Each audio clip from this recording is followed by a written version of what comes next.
Yeah, well, last week we talked about the second half breakout candidates and we went over one player at every position. I want to do the same here. Who are the top sleepers in the second half of this season? So if we're going a little bit deeper on this, and the first guy I want to bring up is somebody that we talked about extensively before the season. People have kind of cooled off on him a little bit now, but Bashal Tutin on the Jags.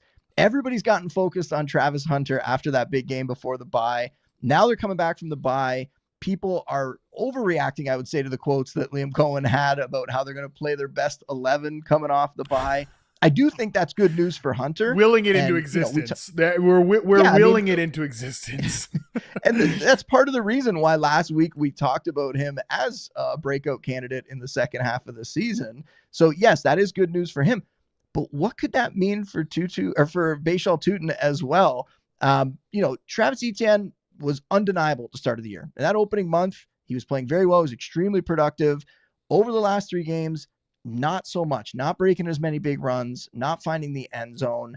And some of that is certainly attributable to like the offensive struggles as a whole at times. It's not all on Etienne, but what we do know about Tutin, he's a big play threat.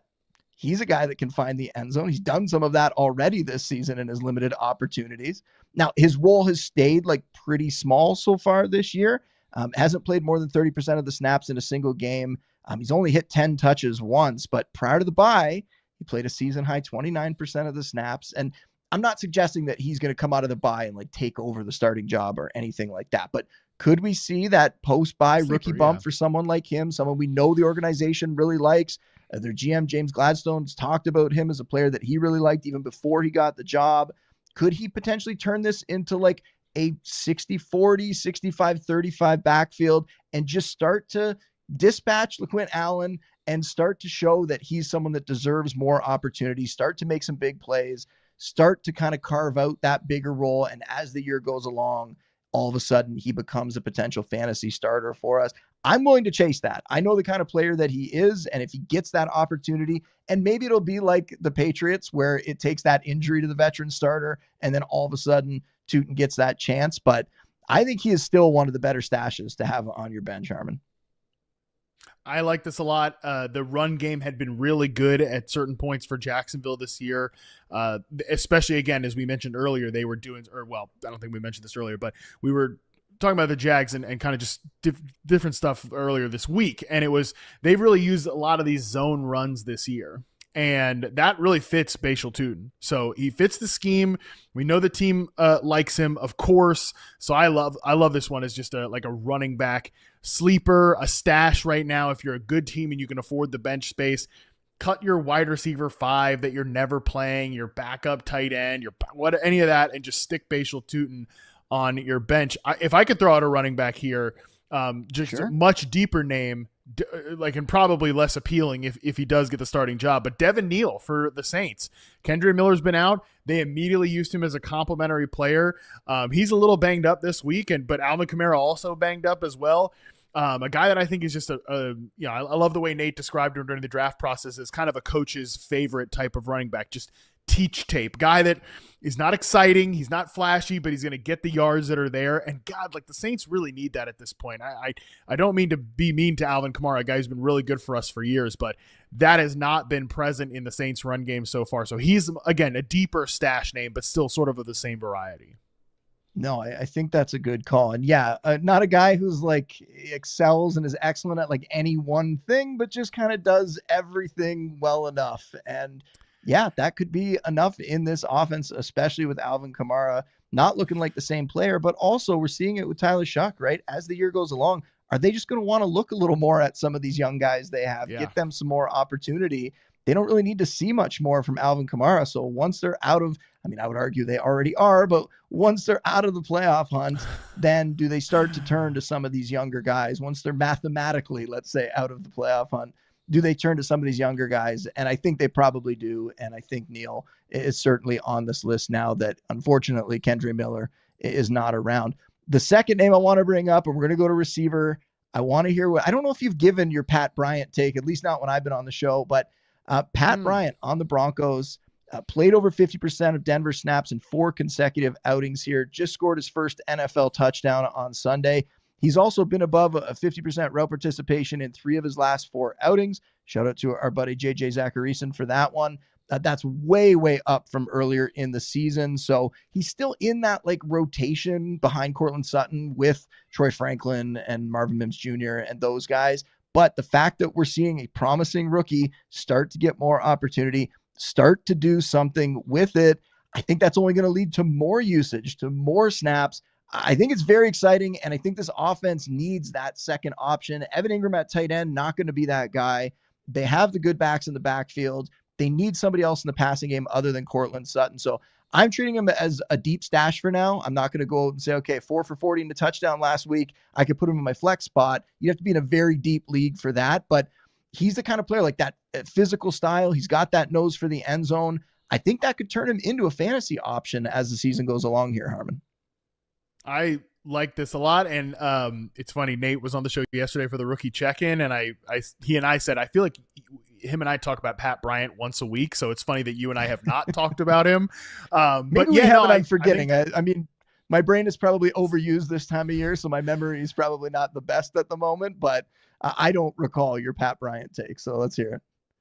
It's a lot of shows, buddy. It's fine. With Pat Bryant, I think he fits so perfectly in the kind of big slot role that's missing in this offense right now. They're getting Troy Franklin involved as kind of the speed slot guy, and that's been successful for kind of splash plays, designer stuff for the most part. But Bryant, what I've noticed watching him lately is that they're using him as an outbreaking option against zone coverage, which they need that. They take advantage of the in-breaking stuff really well with Cortland Sutton and, again, Troy Franklin kind of working in those short and underneath areas. And we know Marvin Mims has his specific role, but there's like a chunk of the pass game that you can just feel watching the Broncos that's missing right now. And I think that Pat Bryant could be the guy to fill that role. So he's definitely somebody, those second half of the season rookies, really good under the radar name that people probably aren't considering. So I like that recommendation by you. I'll give 2 like rookie receivers here. One is Jalen Noel, and I don't need to talk too much about him, but just again, he's not highly rostered right now, and we've talked so much about him the last few weeks. We don't need to like hammer that point home, but really good player. And he is truly exactly what this Texans passing offense needs. I don't know if they agree with the way I just said that so emphatically, though. That's the problem. So one guy that I think is similar to the Pat Bryant kind of mold, hasn't really shown us much yet, but is kind of what the team needs. Jack Besh is a guy in with the Raiders as like a deep sleeper second half. He started to play a little bit more. The whole team had a terrible game against the Chiefs. I kind of just throw that out. The 2 games prior, I thought he was playing really well in isolation, then kind of a bad game against the Chiefs before the bye. But Myers probably vacating that slot receiver position, and he's a guy that can help this team hit singles and doubles. That's been the problem for the Raiders pass game all year. It's been a lot of long ball guys. Trey Tucker's been good in that role, but Besh has not been able to get on the field and kind of sustain that level of usage.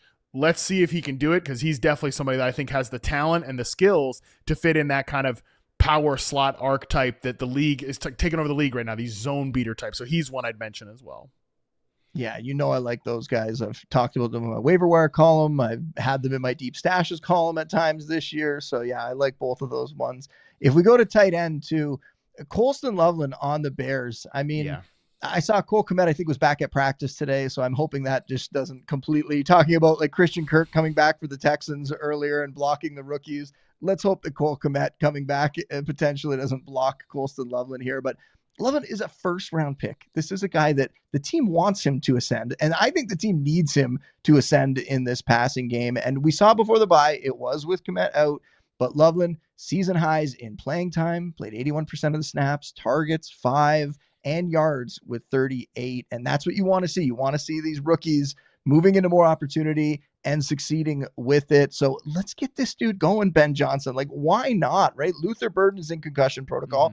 DJ Moore, Olamide Zaccheaus, they aren't the answer, at least in my opinion. I don't think they're the guys that are really going to vault this offense to another level. So they need that new wrinkle. And I think it could come in the form of Colston Loveland. And what better spot to get him going, Harmon, than this week against the Bengals? They give up the most fantasy points to tight ends this year. Harmon, in their last 6 games, the Bengals have allowed 10 touchdowns to tight ends in their last 6 games alone. So if you're looking for that, deep tight end sleeper, like he was somebody that was maybe drafted in the late rounds, He was dropped in a lot of leagues. He hasn't really done that much this season. You can go and get him. I think of all those guys that are on the waiver wire, he might have the best chance at any of them to step up and become a top 12 fantasy tight end at some point this year down the stretch. So stash him. Let's see if you can make that happen. And if you're in like a crazy, crazy deep league, it's not even that insane to consider playing him this week just because that matchup is so good.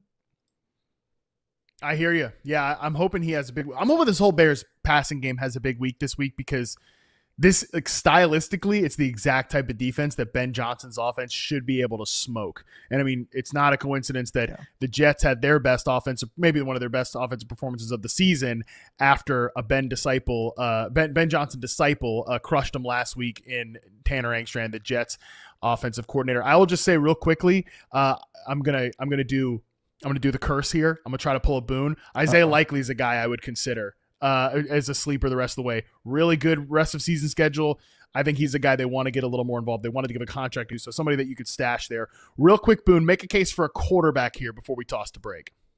This name's going to seem a little different than the others because he's a guy who's done it before, but Brock Purdy. I think people are sleeping on Brock Purdy, and it's just because the injury, right? He's been out for a while. I saw even right before I started talking about him here that it popped up that he's limited again in practice today. Based on the way the team's talking about it doesn't really seem like he's necessarily going to play in week 9. I would think that maybe week 10 is more likely, but we'll keep monitoring that one.